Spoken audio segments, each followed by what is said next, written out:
What's going on, y'all? This is IamMJ and I'm back with another video. Y'all already know from the title what this video is about. Unless you've been living under a rock, everybody pretty much know Beyonce dropped her Netflix film today, followed by a live album. Y'all, I'm a Beyonce stan, so... But before we get into this video, make sure you like, comment, and subscribe if you have not already subscribed to this channel. Go down, hit that subscribe button. But let's get into this video, y'all. I don't know about y'all, but I had my alarm set so that I can get up and watch this. If you're not a Beyonce fan, just go on and exit out of this video right now. This is not for you.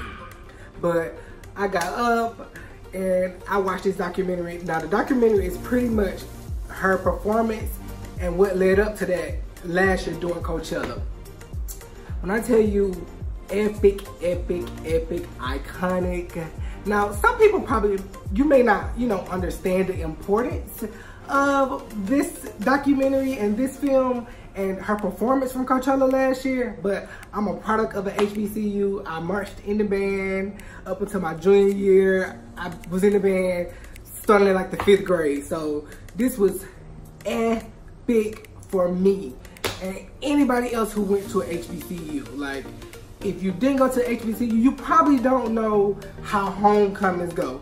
I don't know how the homecomings are at those other schools. I've been to a few, but they're definitely not like an HBCU homecoming.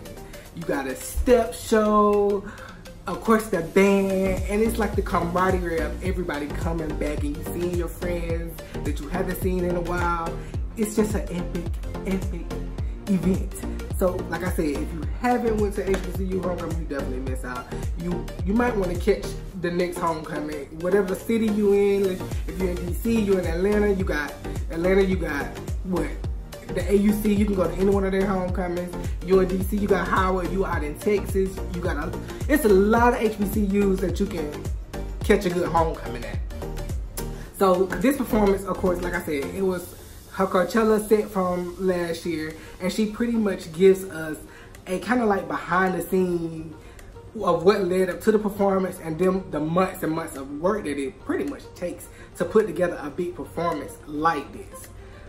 And we really don't get to see a little bit of moments. She's not the type of celebrity that posts everything what she's doing on her social media. So we wait till moments like this to kind of get those behind the scenes videos of the kids, Blue Ivy. Y'all, Blue Ivy is the next Supreme. So all these other girls that's doing it right now, you hurry up. I'll give you about 10 years and Blue Ivy gonna be on the scene. She got a voice on her and she can dance. So y'all just better watch out because she on her way. But literally, we get to see the twins. And you know what is so inspirational to me? When you see her pretty much getting ready for this. Now, mind you, during the time of Coachella, the twins are not even 1 year old. So they like still maybe what, 6 months old as she's preparing for this. And she says she had a really tough pregnancy. She was at her biggest weight. She was 218 pounds with the twins. I commend any woman who is deliver the baby, carry the baby. Like, I commend you because you have to you're taking care of your family, running a business, performing, and taking care of kids. Like, my hat's off to you. My hat's off to you. But like I said, she gained 200. She was up to her biggest of 218 pounds. She said she had a really difficult pregnancy. So, after she had the baby, it literally went right into, well, she had an emergency C-section. So she couldn't work out right after. So she literally had a few months to get her body back into shape for this performance. And like she said, she thought she would never be able to get back to where she was physically with her endurance. Because, come on, I don't know about these other girls, but the Queen puts on a show for 2 hours. If you haven't seen Beyonce live, go see her live. If you're one of those people that's like, oh, I don't see the hype, you'll see the hype. Because none of these girls out here putting on 2 hour sets like that anymore. So I appreciate that from her. But just watching this, film or documentary, whatever, you want to call it, it literally inspires you when you see this person like a boss. Like, you get to see the behind the scenes of her like handling the lighting, production, and her hand is in everything. Not necessarily a puppet where somebody else is telling you what to do. No, she's a boss. She's running her empire, and she's calling the shots. And not even doing it in like a disrespectful way, but like, you know, she's the boss, and people respect her for that.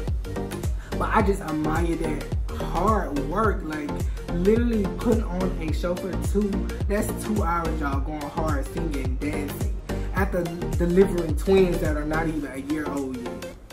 Man, please, I'm up here in the gym, not trying to lose weight, but that's a whole other topic. But like I said, this was so iconic. And like I said, if you went to HBCU, you know how that experience is, like homecoming. Like, that's like one of the biggest events of the year for homecoming. And like she said, she grew up in Texas, so she grew up watching Prairie View, and when she was in Destiny's Child, they they practiced at Texas Southern University. These are both black colleges, so she grew up watching that, you know, being in the band world and going to battle other bands and that type of stuff. At HBCU, the band is literally one of the biggest organizations on the campus. So, you know, like they say, at a HBCU, halftime is game time. So when the band comes out, I'm sorry, y'all, I'm a band geek, sorry. It is what it is. But I definitely like how she highlighted.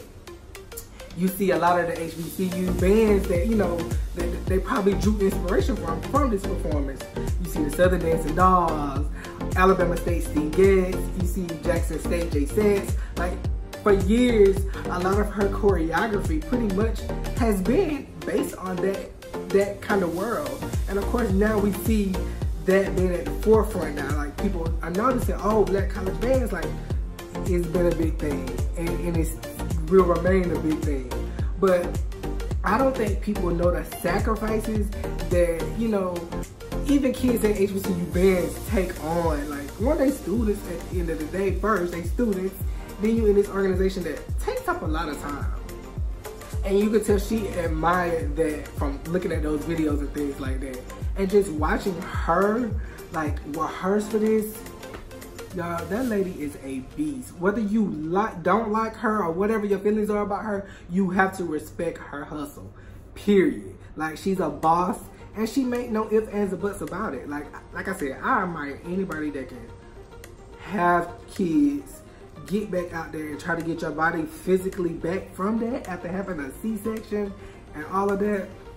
Y'all, it's epic. And I love the way, like, if you watch the documentary, you'll see, like, when they do little inserts of clips of, like, quotes from people who went to HBCUs, like different philosophers and things like that. They're different sayings, and it's just really inspiring.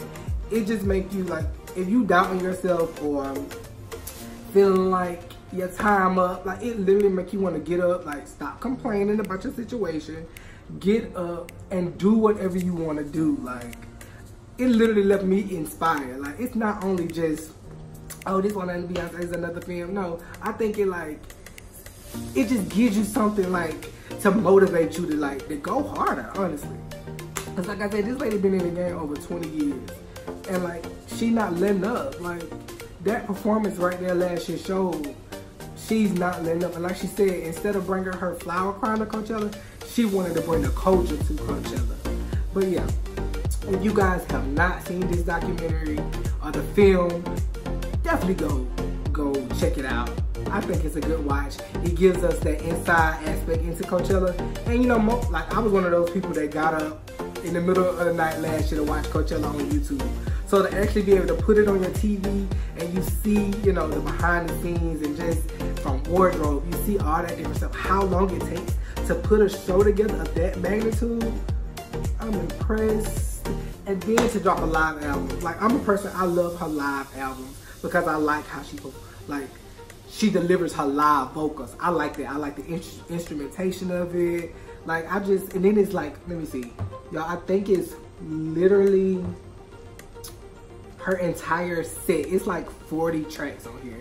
And they're all like her live vocals from Coachella. I can admire it. I'll be riding to it. Although I was already riding to all of these songs. This is already in my playlist. So, you know, like I said in the beginning, if you're not a fan, you know, this may not be the video for you, but it's okay. you gotta admire this lady's work ethic. And like I keep saying, Blue Ivy up next. Blue Ivy will be the next Supreme. So all those other girls, keep doing your thing right now, but you got a good maybe 10 years and Blue Ivy will be out there. Beyonce last her sing, she was singing the Black National Anthem, Military Boys, which y'all should know that. And Blue Ivy was singing it and I was like, yes, queen, yes, yes. But yeah, it definitely is an epic, iconic, I'm a stan, I love it. Like I said, her work ethic is what literally makes me a fan. Just to see her go hard like that. And like I said, if you haven't seen her live, please, you need to check her out live. Like, it's nothing like it. Like, you could tell she pays attention to details. Once she's a Virgo, I'm a Virgo. I pay attention to details. We are kind of perfectionists, which, you know, hey. But yeah, you know, she wants to run a tight ship. And I definitely admire that. Like, I love it. I'm part of the Beehive, y'all, so it is what it is. Like I said, if you have not checked this out, when you guys get home today, sit down, check it out, enjoy Coachella. Because like I said, we all watched it on YouTube, but now you get some really great clips that you can put on your TV and just enjoy. It's definitely one of my favorites. But I'm gonna get out of here. Make sure y'all go check it out. But before I get out of here, if you have not subscribed to this channel, stop what you're doing before you leave. Hit that subscribe button and give me a thumbs up. Let me know what your thoughts are about the documentary after you watch it. Go watch it, come back, and then leave me a comment. But I'm out of here. Bye, y'all.